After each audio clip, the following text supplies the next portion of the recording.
भगवान स्वयं कहते हैं कि भाव का भूखा हूं मैं, भाव ही बस सारे, भाव से मुझको भजे तो भव से बेड़ा पार है।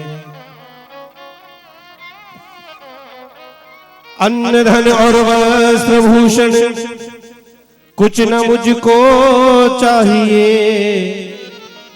आप हो जाए मेरा यही मेरा सत्कार है। भाव का भूखा हूं मैं, भाव ही बस सार है, भाव से मुझको भजे तो भव से बेड़ा पार।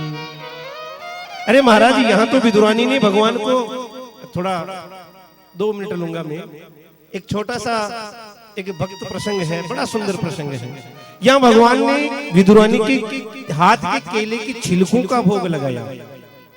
लेकिन मेरी माताएं, अगर प्रेम हो ना तो भगवान कुछ भी खाने के लिए तैयार है। लगभग 50-55 साल पुरानी घटना है वृंदावन की। वृंदावन में एक संत हुई थी जिनका नाम था माधव दास जी। ये ब्रज के बड़े रसिक संत थे। माधव दास जी क्या करते कि अन्न कभी नहीं खाते, तो कैसे रहते कि माधवदास जी जब संतों की पंगत होती और संतों की पंगत में जो शीत प्रसादी बचती, अपन उसको झूठन नहीं कह सकते, क्योंकि भगवान के भोग लगाने के बाद उसको झूठा थोड़ी कहेंगे, प्रसादी तो है वो। और माधवदास जी क्या करते कि जो संतों की पंगत में कुछ प्रसादी बच जाती, वैसे तो कहते कि अन्न का कण और संत का क्षण कभी बर्बाद ही नहीं करना चाहिए, लेकिन संतों को पता था कि अगर नहीं रखेंगे तो बाबा भूखे मर जाएगा। इसलिए कोई संत अपनी पत्तल में आधी पूड़ी, कोई थोड़ी सी सब्जी, कोई आधा लड्डू, जो प्रसादी बनी होती थोड़ा थोड़ा छोड़ देते। माधवदास जी उसी को उठाते और उसको उठा के फिर भगवान के भोग लगाते, क्योंकि अमनिया तो लेना ही नहीं है, भगवान के भोग बिना के भोग लगाई बिना कैसे ले ले। जो संतों की शीत प्रसादी होती वो ठाकुर जी को भोग लगाते और बाबा फिर पाते। ऐसे बाबा का जीवन चल रहा था, बड़े प्रेम से वृंदावन में उम्र बीत रही थी। लेकिन एक बार की घटना कि बाबा माधवदास जी यमुना जी के किनारे भजन में लीन थे, समय का भान नहीं रहा। भोजन जैसे आज नहीं रहा ना कथा में भोजन समय का भान ही नहीं रहा, वैसे बाबा को भी समय का भान नहीं रहा। और इधर भोजन का संतों की पंगत हो चुकी थी, बाबा दौड़ कर आए। अब आज बाबा नजर ही नहीं आ रहे थे तो संतों ने पत्तल में झोटा ही नहीं छोड़ा। और महाराज कुछ बचा नहीं था, बाबा के पेट में भूख तो लग ही रही थी, कुछ भी नहीं। संतों की पत्तल से अंगुली से निकाल कर इतनी सी प्रसादी निकली और बाबा ने इतनी सी प्रसादी को लिया। और आज पेट में भूख इतनी की पता ही नहीं रहा, याद ही नहीं रहा कि ठाकुर जी को भोग भी लगाना है। और महाराज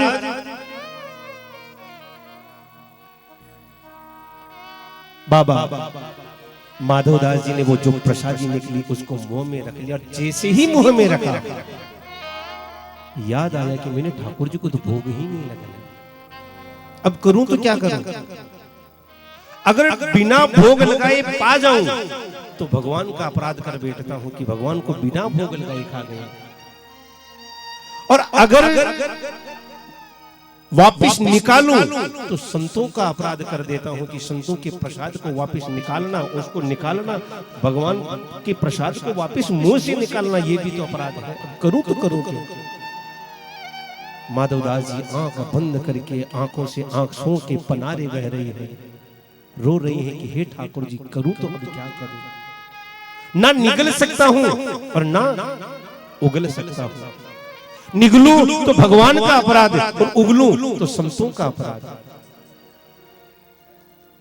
ब्रज के एक संत हुए थे विनीत जी महाराज, उन्होंने एक पद में लिखा है, विनीत जी कहते हैं कि संतन को यह शीत प्रसाद लियो मुख डार न जात गिरायो, लीलत लाज लगे मन में, मनमोहन को नहीं भोग लगायो। माधवदास जी मन में विचार कर रहे हैं कि करूं तो अब मैं क्या करूं, ना मैं निगल सकता हूं ना उगल सकता हूं। और विनीत जी कहते हैं कि आज बाबा माधवदास जी की कैसी गति हो गई कि भाई गति सांप छछूंदर सी। बाबा माधवदास जी की आज गति सांप और छछूंदर जैसी हो गई, जैसे कोई सांप छछूंदर को मुंह में ले ले, अब निगले तो उसके कांटे चुभे और उगले तो वो छछूंदर उसको मार के खा जाए। आज बाबा माधवदास जी की गति वैसी हो रही है कि संतन को यह शीत प्रसाद लियो, मुख डार न जात गिरायो। लीलत लाज लगे मन में, मन मोहन को नहीं भोग लगायो। कि भाई गति सांप छछूंदर सी, काह करो कछु समझ न आयो। बीत गयो यह बार विनीत, गई रजनी दिन दूसरो आयो। बीत गयो यह बार विनीत।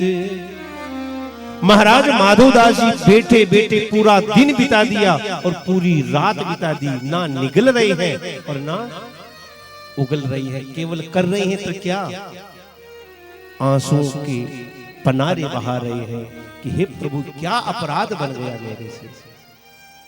इधर सुबह के 3 बज गए, राधा रमण जी के मंदिर में पुजारी जी ने घंट निनाद कर दिया कि अब भगवान की मंगला करनी है। माधवदास जी की तो और ज्यादा व्याकुलता बढ़ गई कि अब क्या करूं। 3:30 बजे मंगला आरती होने का समय हुआ। एक लगभग 8-9 वर्ष का कोई बालक जिसके घुंघरारे केस, श्याम वर्ण की जिसकी अंग कामती, वो बालक आया, कहा बाबा काय को रो रो। अब बाबा की मुंह में सामग्री तो बाबा बोले कैसे, बाबा का मुंह, अरे बाबा क्या बात है, काई ने तेरो अपराध कर दियो। बाबा के अरे कछु बता तो सही बाबा, किसी ने तुझे कुछ कह दिया हो तो मैं उसको बुला के लाऊं। बाबा कुछ बोल नहीं पा रहे, रो रहे हैं कि अब मैं करूं तो क्या करूं। ठाकुर जी ने भी देखा कि अब बाबा सुबह से ही रो रहा है तो अब ज्यादा और न रुलाऊं, और भगवान ने कह दिया बाबा अकेलो अकेलो खा जाएगा, मोही ना खिलाएगो। माधवदास जी हिलकियों से रो पड़ी, मन ही मन कह बैठे कि प्रभु खिलाऊं अब क्या, मेरे पास बचा ही तो नहीं है कुछ, जो था वो तो मुख में रख लिया मैंने। भगवान ने कहा रे बाबा इतने दिन तो इन संतन की झूठन प्रसादी खिलाओ, लेकिन आज तो मेरा मन है कि मैं तेरी झूठी प्रसादी खाऊं, इसलिए मैंने तेरे मुख में रखवाई। और प्रभु ने क्या किया, नन्हे से बालक ने एक हाथ से बाबा माधवदास जी का मुख पकड़ा, जोर से दबाया, और जैसे ही जरा सा मुख खुला भगवान ने अपनी अंगुली डाली, माधवदास जी की जीभ पर जो भोग सामग्री रखी थी उसको निकाला और मुंह पे रख के कहा आहा आज तो इसका स्वाद 10 गुना ज्यादा हो गया। सज्जनों मेरे प्रभु तो प्रेम के भूखे होते हैं, प्रेम बिना रीजत नहीं नटवर नंद किशोर। महाराज भगवान को पवाना है, जिमाना है, तो केवल और केवल भगवान वस्त्र आभूषण नहीं देखते, भगवान तो खुद कह रही हैं कि भाव का भूखा हूं मैं, भाव ही बस सारे है। भगवान कह रही हैं कि अन्न धन और वस्त्र भूषण कुछ न मुझको चाहिए, तो क्या चाहिए कि आप हो जाए मेरा, यही मेरा सत्कार है। भाव का भूखा हूं मैं, भाव ही बस सार। सज्जनों मेरे प्रभु प्रेम के भूखे हैं, और इसी प्रकार ठाकुर जी कहते हैं कि बांध लेते भक्त मुझको प्रेम की जंजीर से। भगवान कभी बड़े बड़ी जंजीरों में नहीं बंधते। अरे महाराज कल सुनेंगे अपन कंस की इतने इतने बड़े ताले भगवान को बांध पाए क्या। भगवान बंधते तो प्रेम की जंजीर में, बांध लेते भक्त मुझको प्रेम की जंजीर में, इसलिए इस भूमि पर होता मेरा अवतार।